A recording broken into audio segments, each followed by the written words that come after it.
Hello guys, hope so you are doing good. In this video I will show you how to fix invalid distortion address in Moto G77. First of all, turn on or turn off flight mode.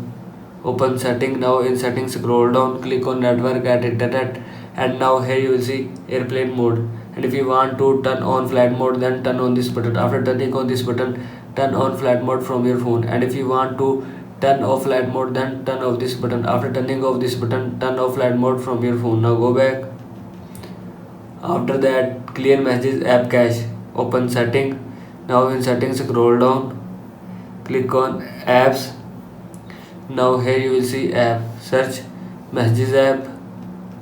Now click on messages app, scroll down, click on storage and cache, and click on clear cache. After click on clear cache, messages will be clear cache from your phone. Now go back.